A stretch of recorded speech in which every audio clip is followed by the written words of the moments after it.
네, 요한일서 2장 1절부터 합독하시겠습니다.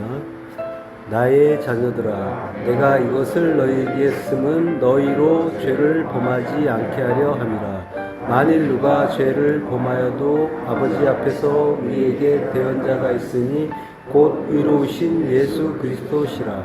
그는 우리 죄를 위한 화목 제물이니 우리를 위할 뿐 아니요 온 세상의 죄를 위하심이라. 아멘. 네, 오늘 중심 성경 강의 요한일서 9번째 힐라스모스 화목제물이라는 제목으로 말씀을 나누겠습니다. 네, 우리에게 대언자가 있다라고 하죠. 파라클레토스, 네, 돕는 자고 중재자고 변호자고 위안자라고 합니다. 네, 옆에 와서 대신 말해주는 사람이라고 했죠. 파라와 칼레오의 합성어에서 유래된 단어라고 했어요. 네, 욥기 16장 2절 이런 말은 내가 많이 들었나니 너희는 다 재난을 주는 위로자들이로구나.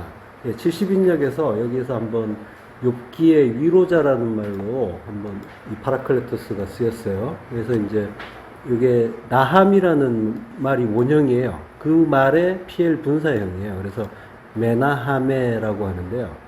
이게 이제 원형은 나함, 후회하다, 위로하다예요. 근데 위로하다라는 뜻으로 쓰인 거죠. 위로하는 사람이란 말이죠. 예. 이 나함이란 말은 창세기 5장 29절에서 쓰였었죠. 지난 시간에 한번 봤는데요. 이름을 노아라 하여 이르되 여호와께서 땅을 저주하심으로 수고롭게 일하는 우리를 이 아들이 아니하리라.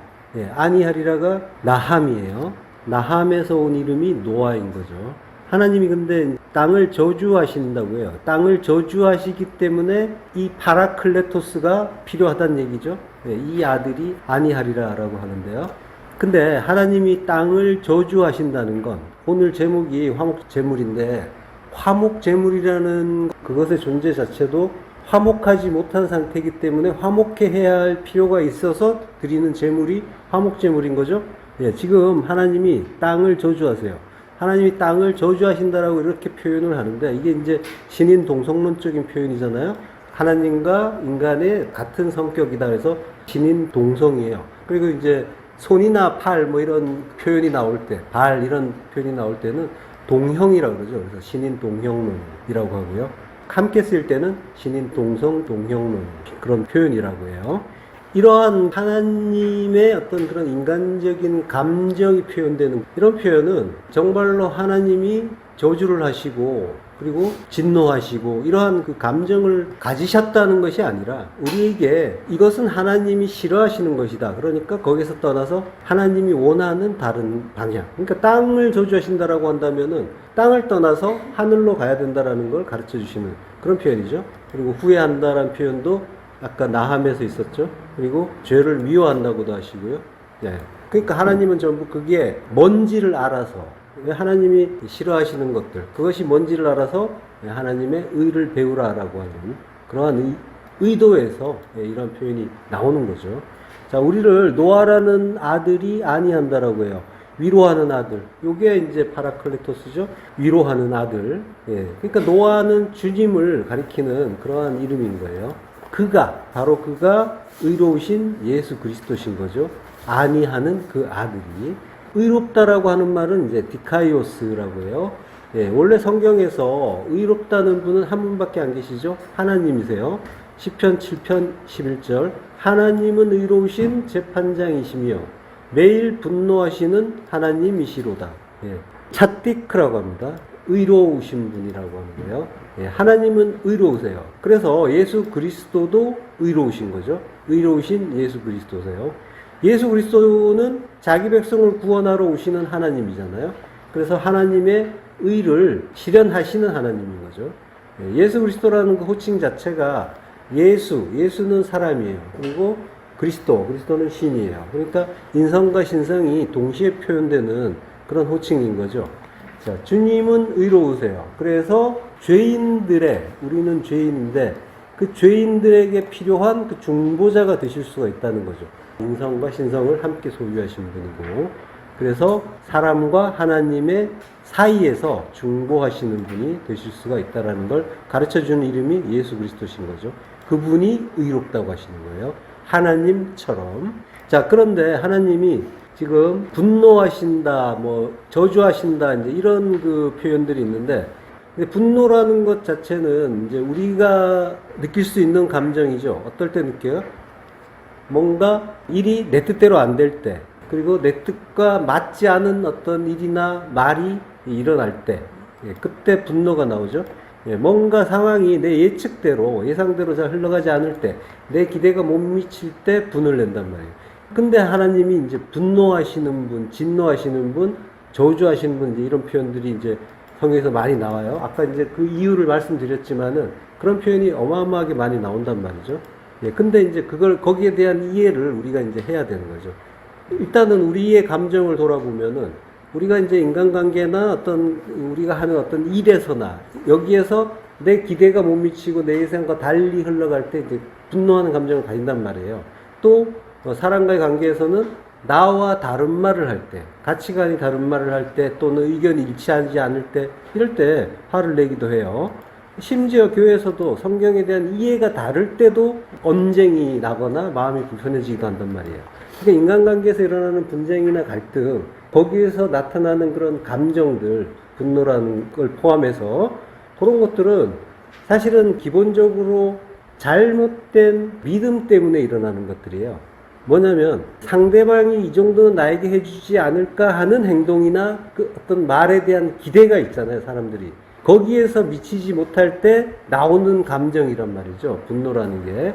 그 기대가 믿음이라는 것과 같은 거예요.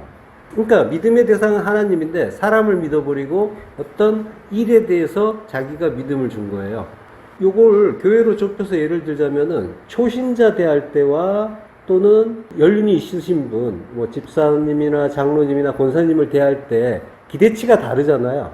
그분에게서 나오는 어떤 말이나 행동에 대한 기대, 그 기대가 믿음이라고 했어요. 각 사람에 대한 믿음이 달라요. 그래서 초신자에 대해서는 많이 용납하죠. 그런데 그 아까 말한 이제 집사님, 장로님, 권사님에 대해서는 이분이 이 정도 수준의 어떤 일은 또는 말은 해야 되지 않을까 하는 기대, 그 믿음이 있는데 거기에 못 미칠 때 또는 다른 말을 할 때 기분이 안 좋아진단 말이에요. 그리고 화가 나기도 한단 말이죠. 요걸 가정이나 사회로 또 무대를 바꿔보세요. 요 정도는 해줘야지 하는 기대. 그게 믿음이란 말이에요. 그 믿음의 대상은 하나님이라고 했잖아요. 그러니까 기대를 해서는 안 되는 거예요. 믿음은 하나님께만 드려야 되는 거란 말이죠. 그래서 그 기대가 어긋날 때 어떻게 나에게 이렇게밖에 하지 못하지 하는 그 요 표현을 다른 말로 표현을 하면 어떻게 되냐면 감히 나한테 어떻게 이래? 이렇게 된다니까요. 자, 이럴 때 문제는 상대방인 것 같지만 사실은 내 문제란 말이에요. 내 기대치가 높고 내 믿음이 강해서 그런 나의 감정이 나왔던 거예요. 초신자로 보란 말이죠. 초신자와 아닐 때 감정이 완전히 다르잖아요. 사람에 대한 그 기대나 그 사람에서 나온 행동에 대한 말이나 행동에 대한 거기에 대한 반응이 완전히 다르죠. 초신자에 대해서는 기대하는 게 없잖아요. 그래서 그 사람이 어떤 실수를 해도 용납을 할 수가 있단 말이죠. 그게 가정이나 사회에 관련해서도 마찬가지인 거예요. 그러니까 문제는 뭐냐면 내 기대치가 높은 거예요. 내 믿음이 쓸데없이 많은 거예요. 하나님께로 향해야 되는데 사람을 향해서 믿음이 갔던 거예요. 자, 그러니까 그걸 다른 표현을 하면 헛된 믿음을 가졌다는 거예요. 헛된 믿음이에요. 초신자로 보시잔 말이에요. 아무런 기대를 하지 않는 초신자. 그리고 무엇이건 내가 덮어줄 수 있을 것 같은 그러한 상대. 그래서 뭔가 실수를 해도 용납을 하죠. 허락을 하죠. 몰라서 그러지 뭐. 이해를 한단 말이에요. 네가 나한테 어떻게 이래? 이런 말 안 한다니까요. 초신자한테. 그럼 바보죠. 그게 동일하단 말이에요. 인간관계나 사회에서나 다 마찬가지예요. 자, 믿음은 하나님께 드리는 거예요. 사람에 대한 일이 아니에요. 자, 모든 게 말씀이라고 했잖아요. 모든 일, 모든 관계가 하나님의 의를 가르쳐주기 위한 도구고 기명이란 말이죠. 그러니까 나와 하나님 관계 이외의 모든 것, 모든 사람 또는 일, 자연 만물, 모든 것이 말씀이고 그것은 도구란 말이에요. 기명이란 말이에요. 불필요한 건 없어요. 기명이라니까요. 성전을 이루는데 필요한 거예요. 다 필요한 것들이에요. 자, 하나님은 전지전능하신 분이란 말이에요. 그래서 하나님이 어떤 감정을 가지실 일이 없단 말이죠. 이거 내 뜻과 다른데, 내 예상과 다른데, 이럴 때 화가 나는 거라고 했잖아요. 그러니까 하나님이 이런 식으로 일하시겠냔 말이죠. 모든 것이 하나님의 뜻 가운데 있는데 하나님이 그걸 예상하지 못해가지고 진노하시고 분노하시고 저주하시겠냔 말이죠. 그러니까 전지전능하신 하나님과 저주나 분노 이런 말은 맞지가 않는 말이에요. 어울리지가 않는 말이란 말이에요. 자, 근데 하나님은 왜 저주하시기도 하고 분노하시기도 하실까요? 네, 10편 7편 12절 사람이 회개하지 아니하면 그가 그의 칼을 가시며 그의 활을 이미 당기어 예비하셨도다. 죽일 도구를 또한 예비하시며 그가 만든 화살은 불화살들이로다. 악인이 죄악을 낳으며 재앙을 베어 거짓을 낳았도다.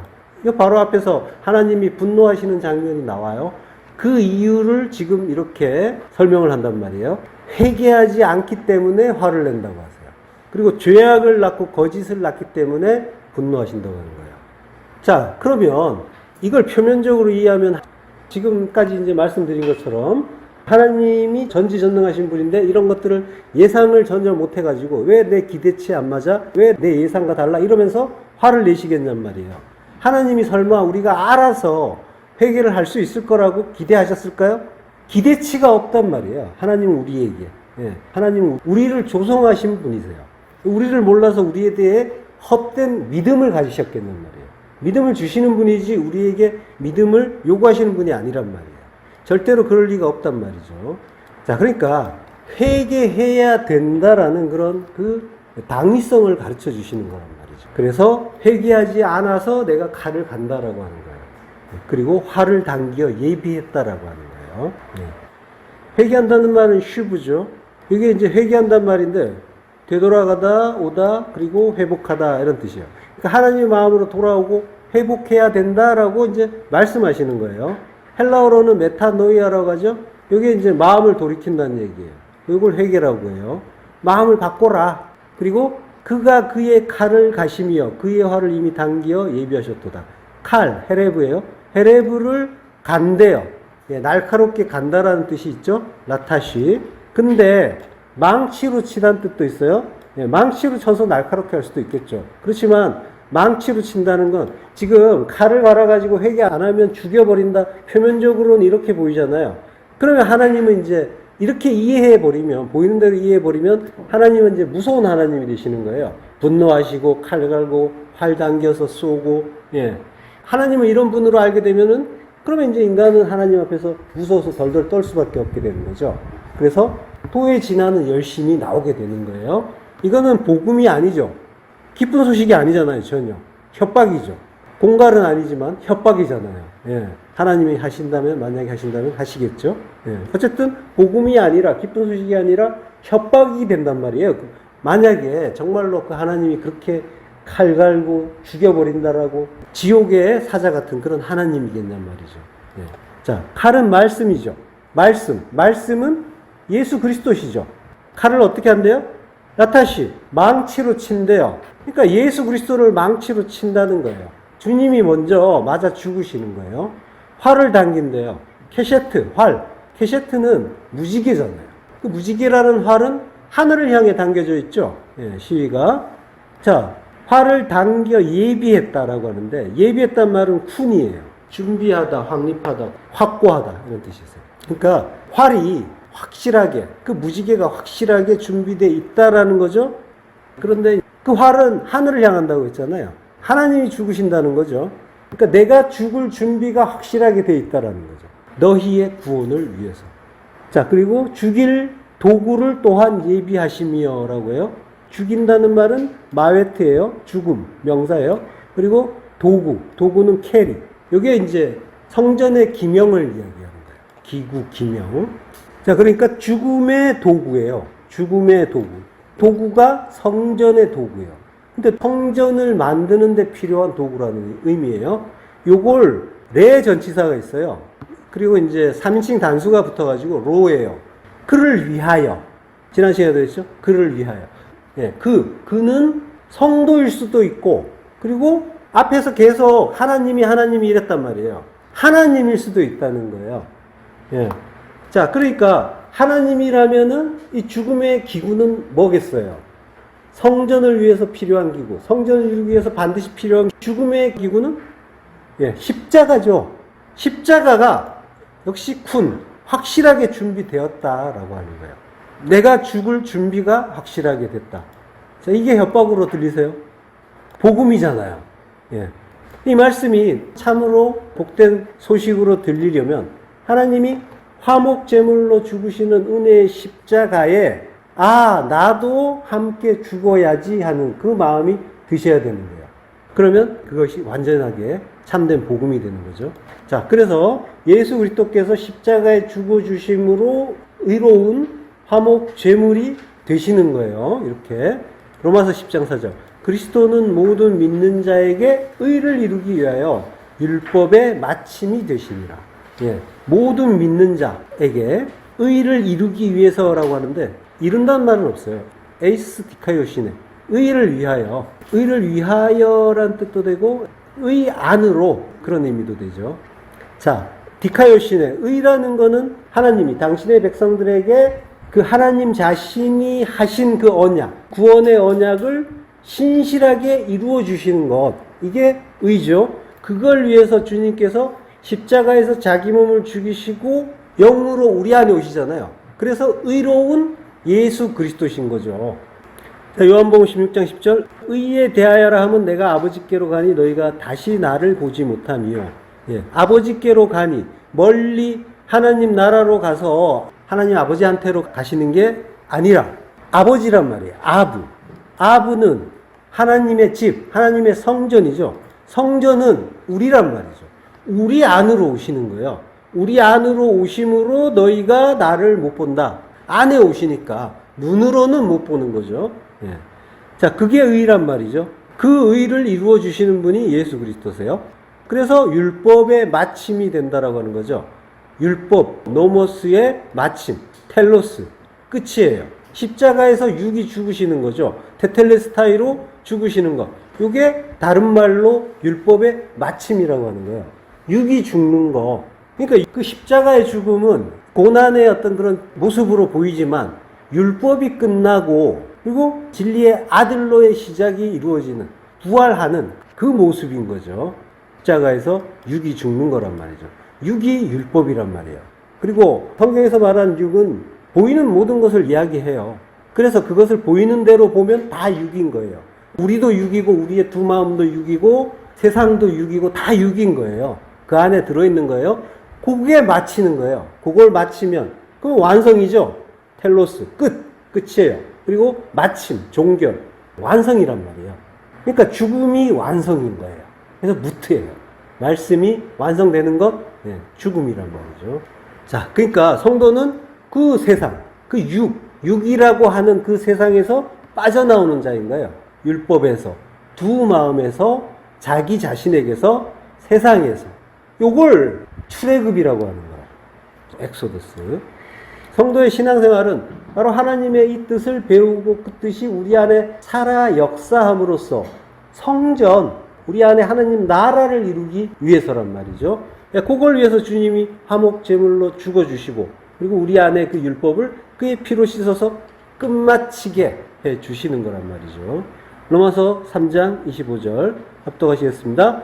이 예수를 하나님이 그의 피로써 믿음으로 말미암는 화목제물로 세우셨으니 이는 하나님께서 길이 참으시는 중에 전에 지은 죄를 간과하심으로 자기의 의로우심을 나타내려 하심이니 곧 이때에 자기의 의로우심을 나타내사 자기도 의로우시며 또한 예수 믿는 자를 의롭다 하려 하심이라.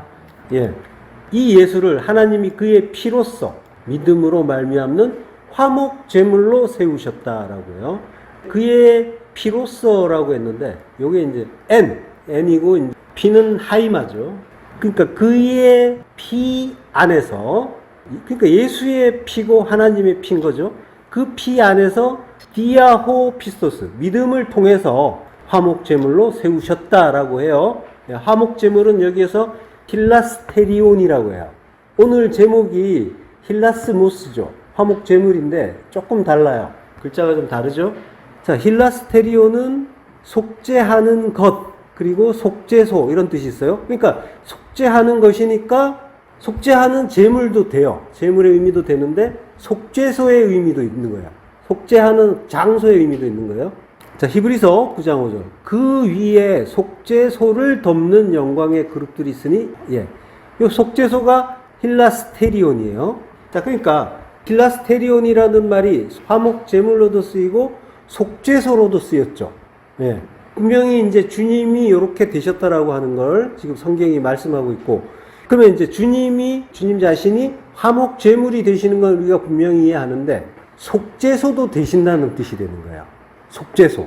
그러니까 죄인인 우리를 하나님과 화목하게 만들기 위해서 죽어주시는 그 화목 제물이 되시고, 그리고 죄를 사해주는 그 속죄소도 되신다는 거예요. 그래서 우리가 죄 사함을 받기 위해서 화목 제물이 되시는 주님의 은혜를 받은과 동시에 속죄소이신 그분 안에 들어가고 그 안에 머물러야 되는 거죠. 그게 지켜라라는 성경에 자꾸 나오는 계명을 지켜라 그 의미인 거예요.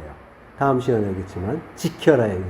지킨다는 말이 준수한다는 게 아니라 잘 간직한다는 거란 말이에요. 주님 안에 머무는 걸 이야기하는 거예요.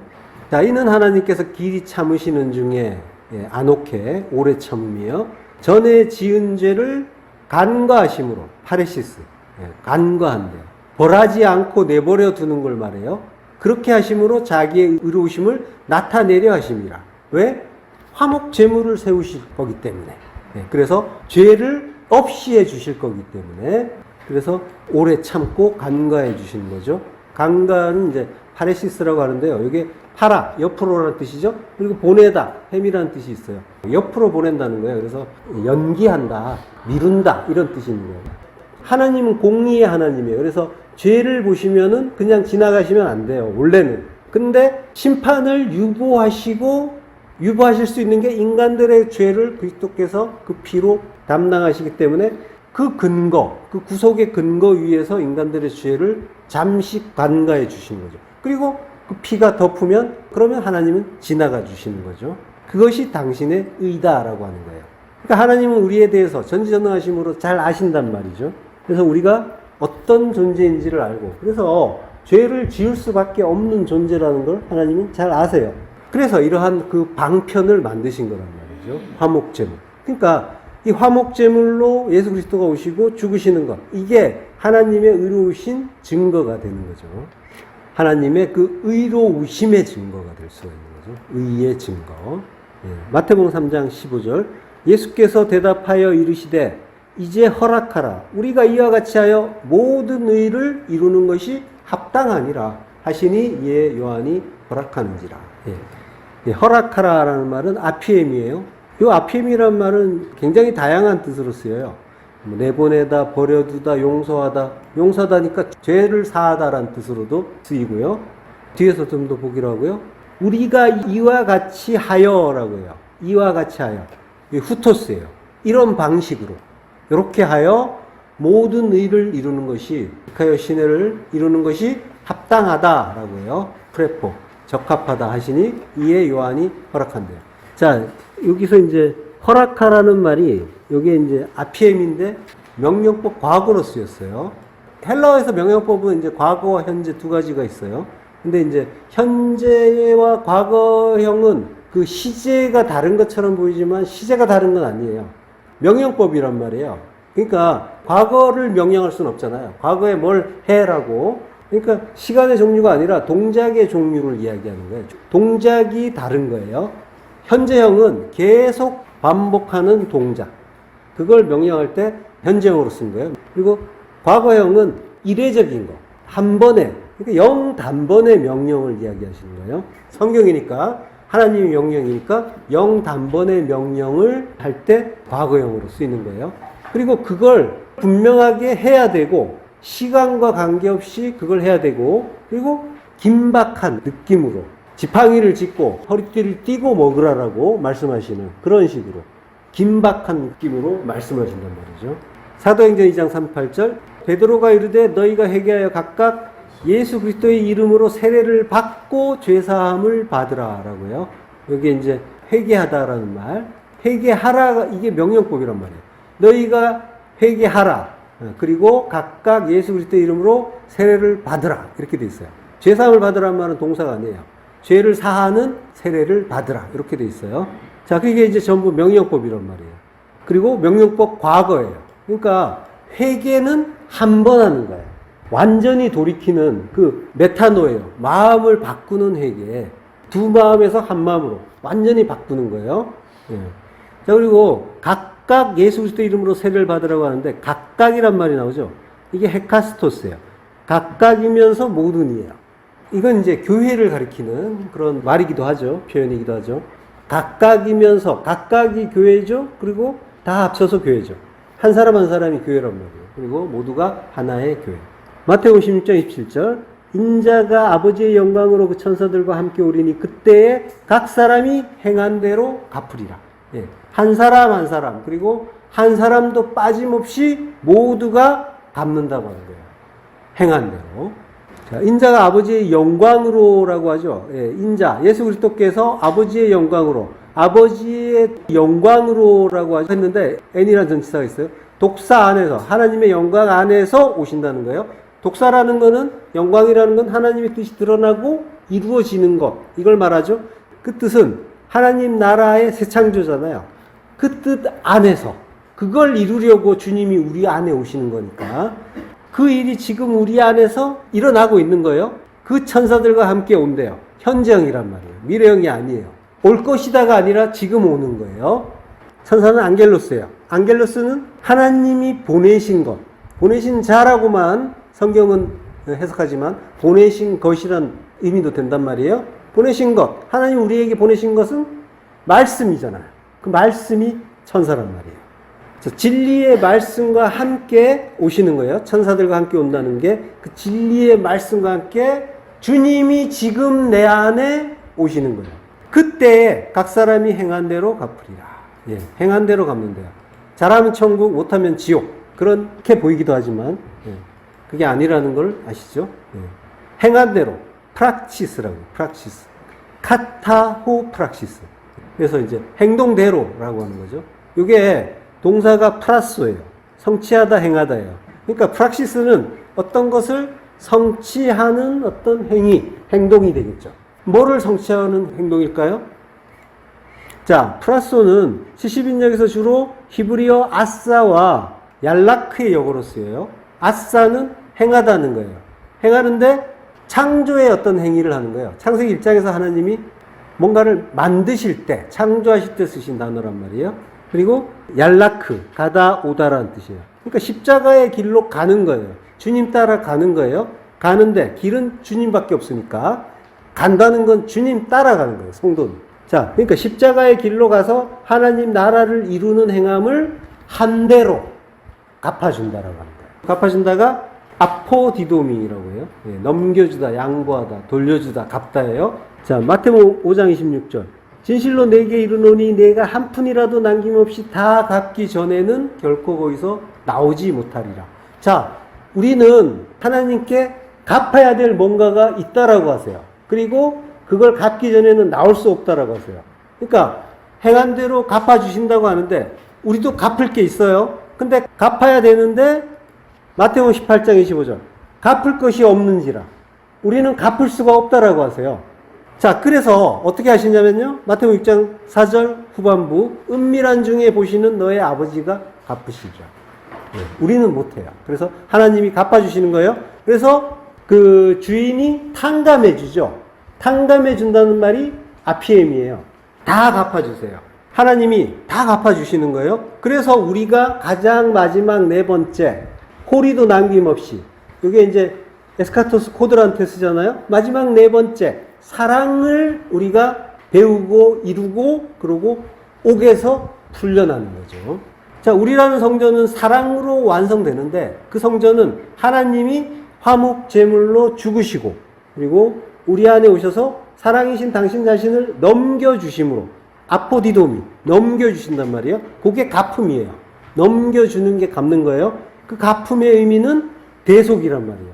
그게 화목 제물로 대속해 주시고 그리고 탕감해 주시는 거란 말이죠. 자, 그걸로 성전이 이루어지고 구원을 얻는 거란 말이죠. 네, 성도는. 그렇게 각각 예수 그리스도의 이름으로, 이름은 오노마, 히브리어로는 셴이죠. 예, 셴은 분석된 말씀이라고 했어요. 하자하면 신과 매매의 결합이죠. 신이 이빨의 모양을 띠고 있죠. 그게 꼭꼭 씹어서 주시는 말씀, 우리가 소화할 수 있도록 주시는 말씀이에요. 그래서 레마의 말씀인 거예요. 요한계시록에서도 그리스도의 이름이 말씀이다라고 하잖아요. 자, 그러니까 예수 그리스도의 이름으로, 말씀으로 그렇게 각각 세례를 받으라고 하죠. 자, 말씀으로 세례를 받는 거란 말이에요. 세례는 말씀으로 받는 거예요. 물로 받는 것처럼 보이지만 모형이에요. 물은 말씀이라고 했잖아요. 물, 말씀, 성령이라고 했죠. 네, 물은 말씀이고 성령이고, 근데 성령도 말씀이라고 했잖아요. 말씀으로 치환해서 읽자고 했잖아요. 분명히 성령님이 계시지만 우리에게 깨달아지는 거는 진리의 말씀이란 말이에요. 진리의 영이란 말이에요. 성령은. 그래서 우리 안에 오시면 진리로 깨달아지는 거예요. 자, 말씀으로 세례를 받는 거예요. 그래서 밥티조, 세례를 받는데 이게 명령법 과거예요. 한 번 받는 거예요. 세례도. 그러니까 세례를 받는다는 건 물세례를 자꾸 떠올리시면 안 돼요. 세례는 말씀으로 받는데 죽고 부활하는 거죠. 물에 빠져 죽고 부활하는 거. 그게 말씀에 의해서 죽고 부활하는 거예요. 그런데 이제 말씀에 의해서 죽고 부활하는 것이 십자가란 말이에요. 그래서 주님이 내가 받을 세례가 있다라고 하신 거예요. 십자가 순환을 앞두시고. 십자가란 말이에요. 세례는 십자가예요. 성령 세례인데 성령도 말씀이라고 했잖아요. 십자가에 의해서, 진리의 말씀에 의해서 내가 죽고 부활하는 거란 말이에요. 모든 게 말씀이에요.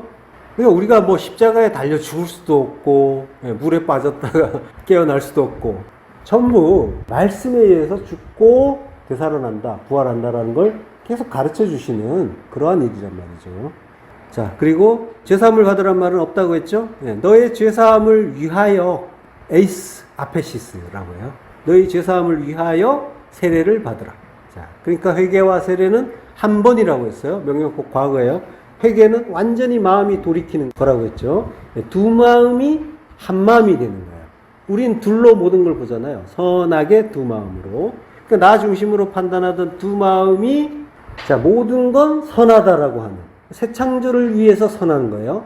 자, 모든 게 선한 게 하나님의 한 마음이란 말이에요. 하나님은 선하시고, 그래서 우리에게 주시는 모든 것은 하나님의 편에서 보면 선하단 말이에요. 근데 그걸 우리가 두 마음으로 보니까 좋다 나쁘다를 계속 반복해서 판단하고 있고, 그것 때문에 일희일비하고 있고 희로애락의 감정을 느끼고 있는 거예요. 자, 모든 건 새 창조를 위해서 선한 거야. 모든 건 선한데 그 이유는 새 창조란 말이에요. 그게 하나님의 영광이죠. 그걸 위해서 모든 것이 선하다는 그 하나님의 한마음으로 바뀌는 거예요. 우리가 새로운 피조물이 된다라는 건, 죽고 부활한다는 건 한마음이 되는 걸 말하는 거예요. 그래서 모든 게 하나님의 뜻 가운데서 선하다는 걸 계속해서 이제 성도는 깨달아가는 거예요. 좋고 나쁜 게 따로 있는 것이 아니라 다 선하고 하나님 뜻이 깨달아지면 그것은 나에게 항상 감사로 깨달아진다라고 했죠. 뭐 전에도 한번 말씀드린 적이 있는데, 모르면은 그냥 감사하세요.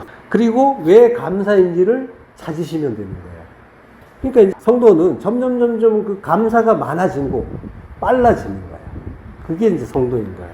몰라서 자꾸만 내 뜻으로 생각을 하니까, 이거는 좋고 이거는 싫고 이건 괴롭고 이건 좋은데 뭐 이러면서 계속 왔다 갔다 하는 거예요. 그리고 나에 대해서, 타인에 대해서, 어떤 일에 대해서, 자연 만물에 대해서도 심지어 기대를 한단 말이에요. 내 마음에 들지 않는다고 화를 내고 있고, 왜 비가 이렇게 많이 오는 거야 이러면서.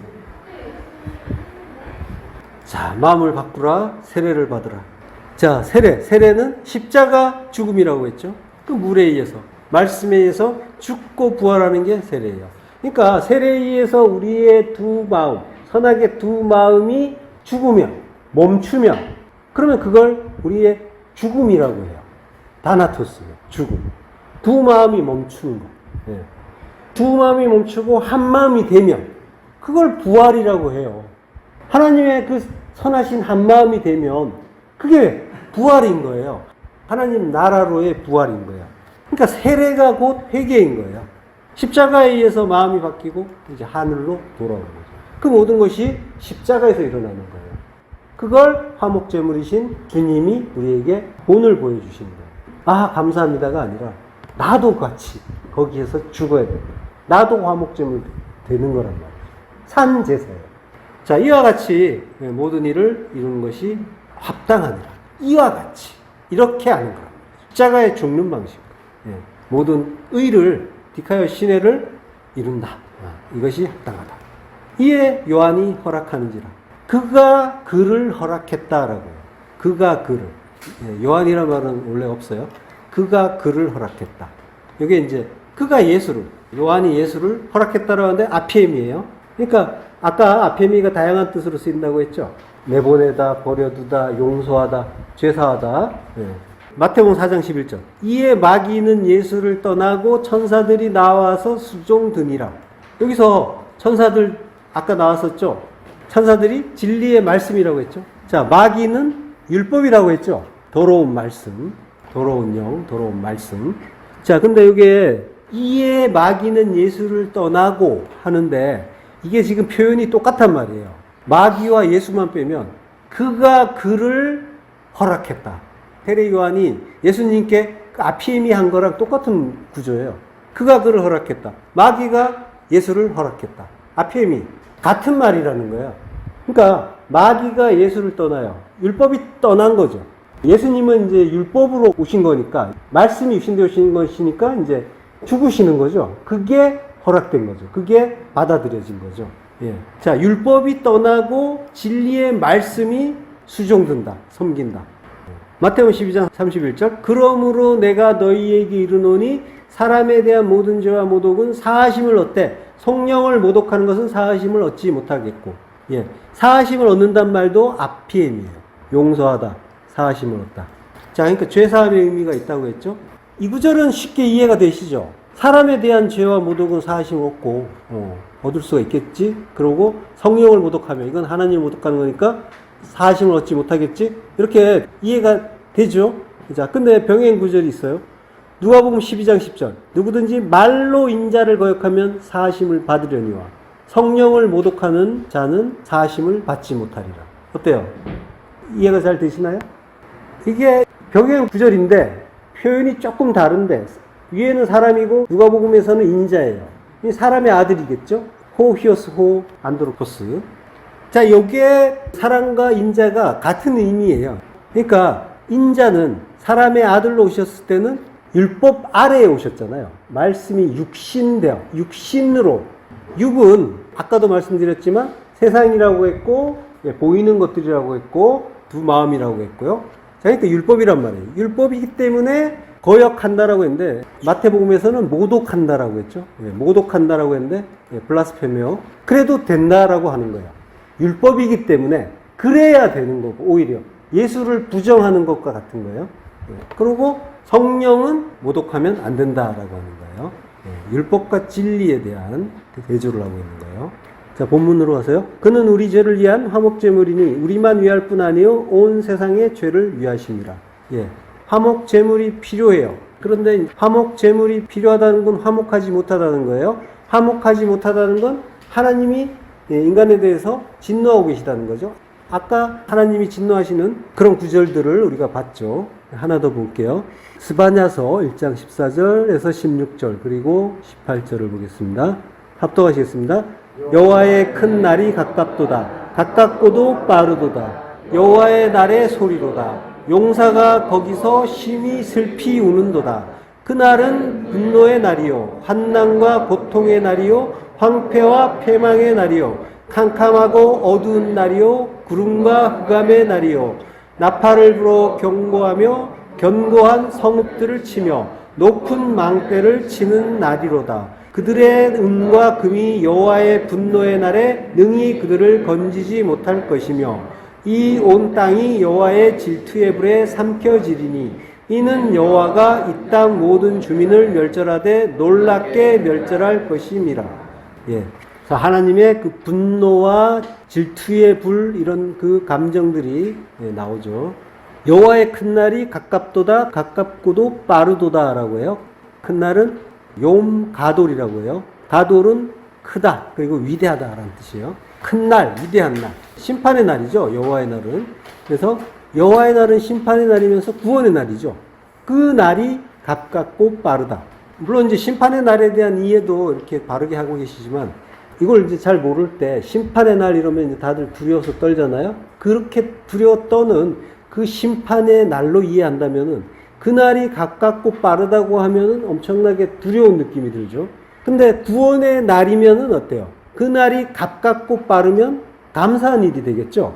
자, 가깝고 빠르도다. 자, 이것이 우리에게는, 성도에게는 어서 오시옵소서예요. 마라나타 주 예수여 어서 오시옵소서. 진리의 그 날, 그리스도께서 진리를 가르쳐 주시는 때가 욤, 날이잖아요. 그 낮의 때, 아들이 되는 때. 그때가 가깝고도 빠르도다. 그 은혜가 우리에게 가깝게 그리고 빠르게 당도할 거라고 하는 구원의 말씀인 거예요. 그리고 용사가 거기서 심히 슬피 운다라고 하죠. 용사는 이제 깃보르라고 해요. 하나님을 제대로 모를 때 우리는 다 용사죠. 용감한 자, 능력 있는 자. 그래서 스스로 이제 능력 있다고 자신하던 그런 용사였단 말이죠. 300의 용사였단 말이죠. 근데 이제 하나님을 알게 되면 300의 쪼다가 되죠. 그 날은 분노의 날이요, 환난과 고통의 날이요, 황폐와 패망의 날이요, 캄캄하고 어두운 날이요, 구름과 흑암의 날이다. 예, 굉장히 절망스러운 것 같지만 진리가 없는 자, 옛사람이 멸망하는 날이죠. 그리고 나팔을 불어 경고하며라고요. 나팔은 구원의 나팔이죠. 나팔을 불어서 경고한다라고 하는데, 경고한다는 말은 테루아예요. 테루아는 위급한 어떤 것을 알리는 그런 경고일 수가 있지만 기쁨을 알리는 나팔 소리라는 뜻도 있어요. 그러니까 기쁨을 알리는 나팔 소리예요. 구원의 기쁨을 알리는 나팔 소리가 울리는 거예요. 그리고 견고한 성읍들을 치며, 친단 말은 없어요. 알 전치사가 있어요. 대적한다라고 하는 거예요. 그러니까 견고한 성읍은 나죠. 내가 견고한 성읍이고, 그래서 나에 대해서 대적하시는 거예요. 그리고 높은 망대를 치는 날이로다라고요. 높은 망대는 높은 핀나, 모퉁이에요. 그리고 우두머리란 뜻이 있어요. 모퉁이 돌이면서 우두머리. 주님을 치는 거예요. 그러니까 주님을 쳐서 죽으시면 그분이 의를 이루러 내 안으로 오시는 거죠. 구원의 날인 거란 말이죠. 그리고 18절로 가면 이제 질투의 불이 나오죠. 하나님의 어떤 그런 감정, 그것이 나오고, 신인 동성론적인 표현이죠. 질투하신다라는. 그 불에 의해서 이 땅 모든 주민, 나죠. 내가 멸절되고, 칼라라고 해요. 종말, 완전한 멸망. 아까 나온 테레오, 율법의 마침이라고 할 때, 테레오와 같은 말이에요. 종말을 이루는 거예요. 율법의 마침을 이루어 주시는 거예요. 그렇게 완전히 놀랍게 멸망시켜 주시면, 그러면 완성되는 거죠. 십자가로, 테텔레스타이로 그 십자가 죽음을 죽고 새롭게 부활하는 자가 되는 거죠. 본문으로 가서요. 우리만 위할 뿐 아니요 온 세상의 죄를 위하신다라고 해요. 우리만 위하는 것이 아니라 세상은 코스모스예요. 세상이 전부 육이라고 했죠. 율법이라고 했죠. 자, 이 코스모스란 말이 세상이란 뜻으로 쓰이는 거예요. 성경에서. 그래서 창세하셨다면 세상을 코스모스라는 단어를 써요. 요한복음 3장 16절. 하나님이 세상을 이처럼 사랑하사 독생자를 주셨으니 이는 그를 믿는 자마다 멸망하지 않고 영생을 얻게 하려 하십니다. 예. 이처럼 사랑하사. 후토스. 아까 나왔죠? 이런 방식으로. 어떤 방식일까요? 바로 앞에 나오죠. 요한복음 3장 14절. 모세가 광야에서 뱀을 든 것 같이 인자도 들려야 하리니 이는 그를 믿는 자마다 영생을 얻게 하려 하십니다. 이런 방식으로 세상을 사랑하셨다. 십자가에 죽이는 방식으로. 그리고 그를 믿는 자마다, 엔 아우토스예요. 그 안에서 믿는 모든 자가 영생을 얻게 하려고 한다. 그러니까 그 안에서 믿는다는 것 자체, 그건 이미 그는 예수 그리스도시잖아요. 그 안에 들어갔다는 거잖아요. 내가 주님 안에, 주님이 내 안에 있습니다. 그게 뭐예요? 십자가에서 죽은 상태예요. 십자가에서 하나 된 상태. 그래야지 이제는 내가 산 것이 아니요 그리스도께서 사신 것이라가 되는 거죠. 그 안에 있는 거란 말이죠. 자, 그렇게 죽은 자가 주 안에서 주님이 믿음이시니까 우리의 믿음이 아니라고 했잖아요. 예. 주님의 그 믿음을 얻게 되는 거죠. 전가받게 되는 거죠. 바로 그에게 영생을 얻게 하려 하신다라고 하는 거죠. 자, 하나님이 이런 방식으로 십자가에 죽여서 그리스도와 하나 되게 하는 방식으로 먼저 내 아들 죽이고 인자를 먼저 광야의 그 노뱀처럼 높이 들리게 하고 그러고 너희도 그 안에서 그리스도의 그 믿음 안에서 그리스도 하나 되고 그 믿음 안에서 다시 사는 방식으로 사랑하셨다라고 하는 거죠. 이 호코스모스를 아가파오 사랑하셨다. 그 지으신 모든 것 그것들이 전부 하나님의 뜻을 하나님의 사랑을 가르쳐주는 그런 기구들이죠. 성전의 기구들 사람, 만물 그리고 모든 일 다 기구란 말이죠. 성전을 위한. 그러니까 어느 것 하나가 나에게 마음에 안 들고 또는 불편하고 밉고 그런 것들이 있어서는 안 된다는 거죠. 그것들의 내용, 그 속에 담긴 하나님의 뜻을 찾으셔야 되는 거예요. 뭔가 괴로운 것이 있다, 스트레스를 받는 게 있다, 또는 미운 사람이 있다.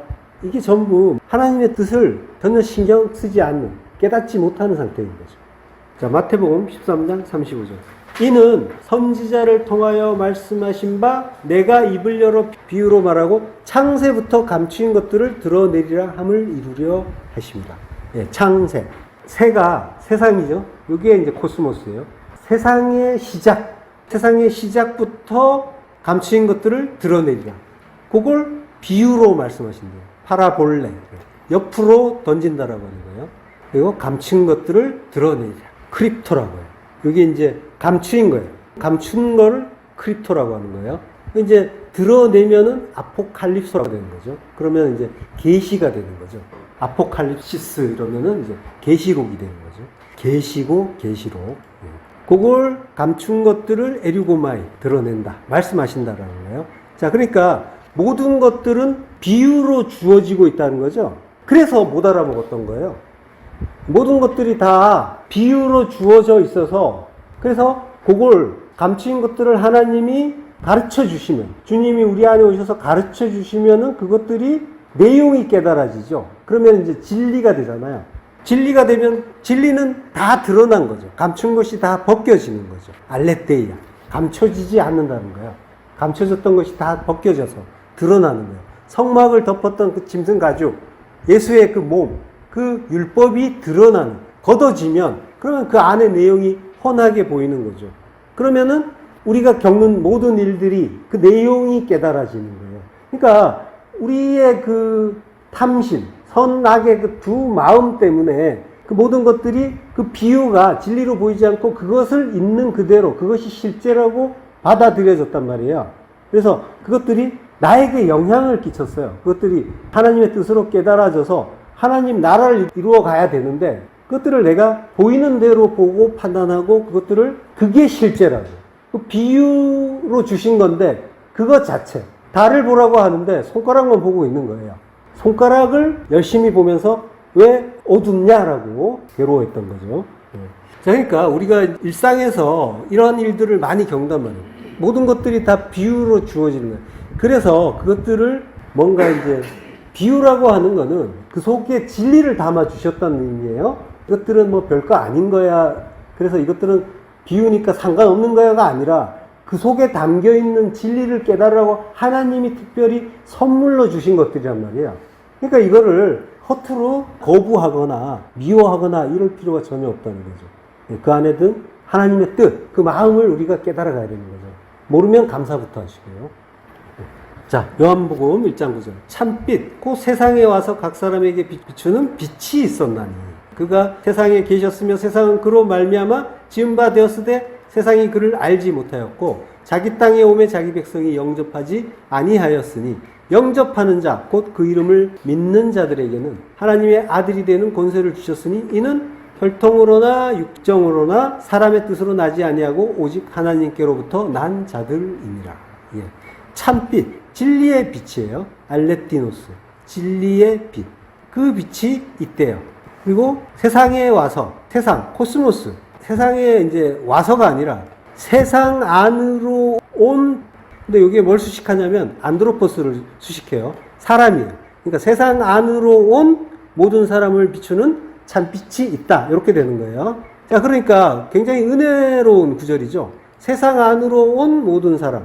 요거는 이제 모든 사람을 구원하신단 말이 아니라 성경 안으로 들어온 모든 사람. 하나님이 지으신 세상이란 말이에요. 그래서 성경 안으로 들어온 모든 성도를 말하는데 안드로포스. 이게 이제 단수예요.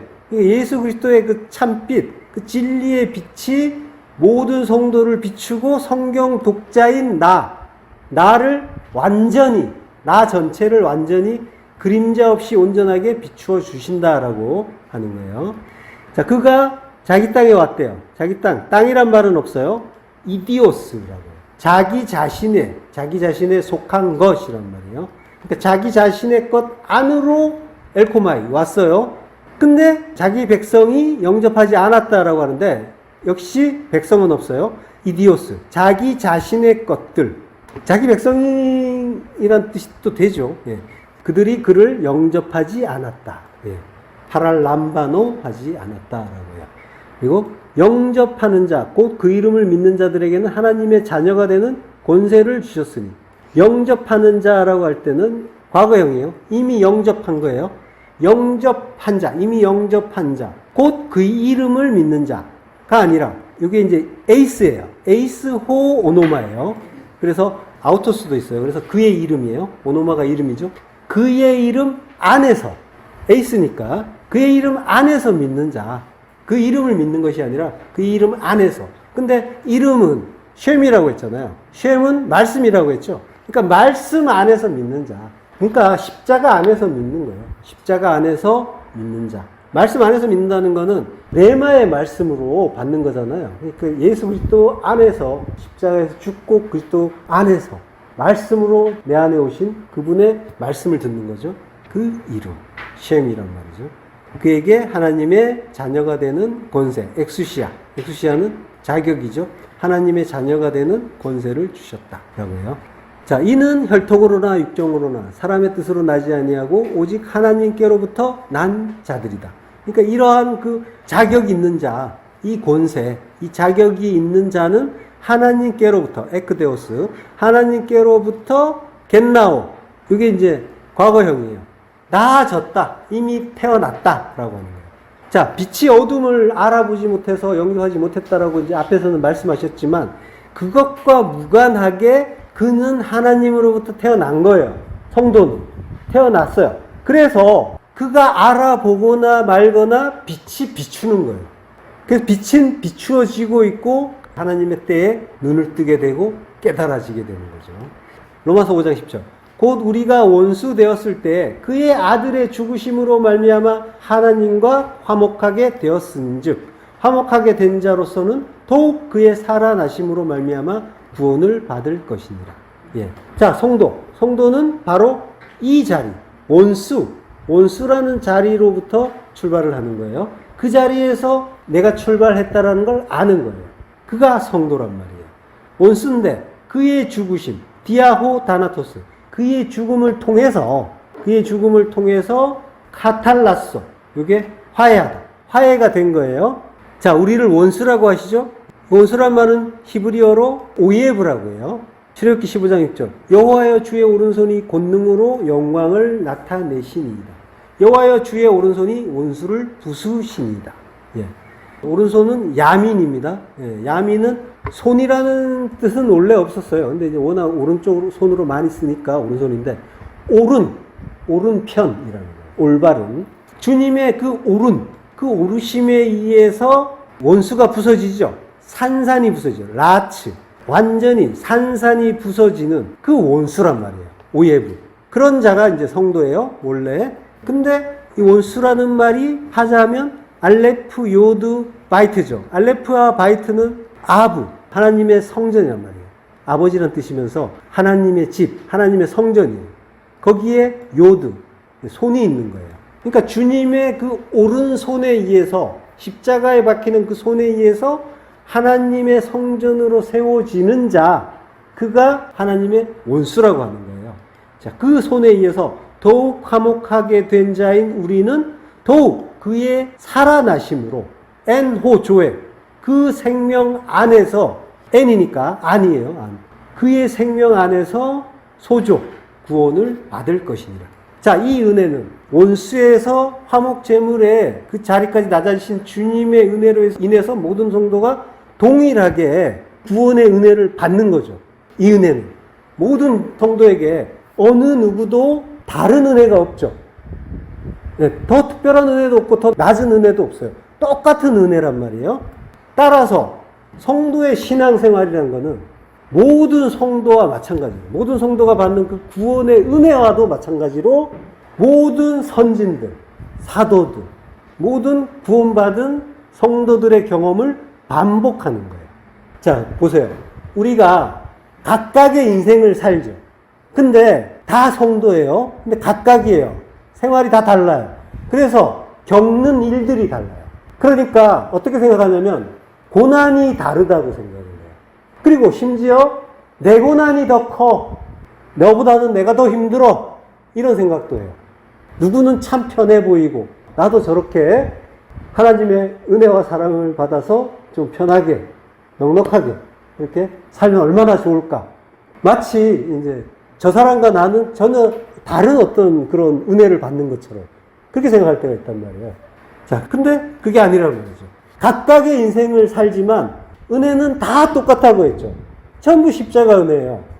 다 화목 제물에 의해서 값없이 받는 원수의 자리로부터 시작해서 하나님의 그 구원을 받는 사랑을 받는 아들로 자녀로 돌아오는 그 자리까지 오는데 다 똑같은 은혜를 받는단 말이에요. 다 똑같은 구원의 은혜예요. 자, 그러니까 인생이 뭔가 다양하게 보이고 그리고 뭔가 다른 고난들을 받고 있는 것처럼 보이고 그 중에서 내 고난이 가장 큰 것처럼 늘 느껴진단 말이에요. 그래서 하나님 싫어요, 미워요 라고 원망도 많이 해요. 자, 그렇지만은 다른 사람을 부러워할 것도 없는 거예요. 다 똑같은 은혜라니까요. 그렇다면 바꿔서 이야기하면 다 똑같은 은혜라는 건 뭐냐면 우리가 받는 고난의 크기는 모양이 달라서 그렇지 다 똑같다는 거예요.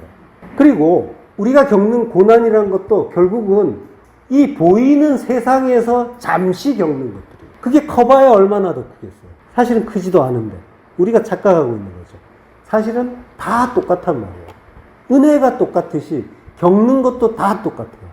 자, 하나님이 주시는 그 일들은 서로 다른 것 같아도 모두가 같은 진리 안에서 같은 하나님의 같은 선물을 받고 있는 중이란 말이죠. 그러니까 나는 더 나은 진리를 가졌다고 자랑할 것도 없고 내 생활이 더 힘들다, 내가 더 힘든 십자가 길을 가고 있다라고 괴로워할 것도 없는 거란 말이죠. 어떤 뭐 상담이나 심리학 같은 데서는 주로 이제 사람의 어떤 기질이나 과거의 어떤 경험 이런 걸 토대로 해서 제각각으로 다 진단하고 그러고 처방도 내려요.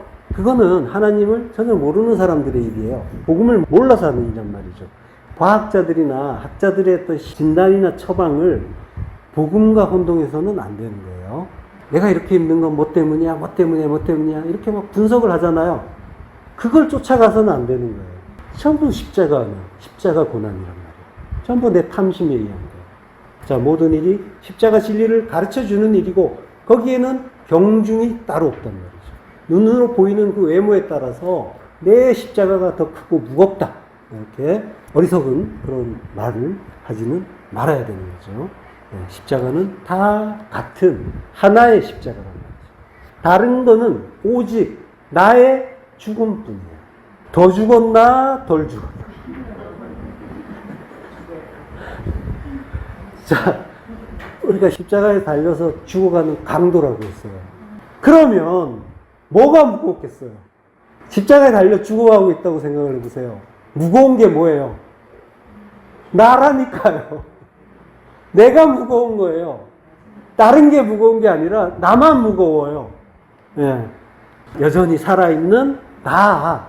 내가 살아있으면 살아있을수록 고통도 더 클 수밖에 없는 거죠. 예. 그 십자가가 더 크고 무겁게 느껴질 수밖에 없는 거예요. 그러나 십자가는 다 같은 십자가라고. 모든 시대, 모든 성도가 사도 요한, 사도 바울, 사도 베드로 그들과 동일한 죽음으로 하나님의 영광을 드러냈단 말이죠. 그들이 어떠한 죽음을 죽었냔 말이죠. 우리의 그 화목제물 되시는 예수 그리스도와 똑같은 그 다나토스의 죽음, 그 죽음으로 우리가 하나님의 영광을 드러내는 거란 말이죠. 모든 성도가 동일하게 그 십자가 은혜 소망하시길 축원합니다. 기도하겠습니다. 하나님의 은혜를 감사합니다. 우리의 그 화목 제물이 되시 우리 안에서 속죄소가 되어 우리의 그 모든 죄를 덮어주시니 감사합니다. 그 은혜의 영광으로 우리를 하나님 앞에서 영광이 되게 하시니 감사합니다. 그걸 위해서 우리로 사도들과 동일한 그 십자가 죽음을 죽을 수 있도록 진리의 말씀을 우리 안에 넘겨주시니 감사합니다. 모든 은혜를 찬송합니다. 예수 그리스도 이름으로 기도했습니다. 아멘.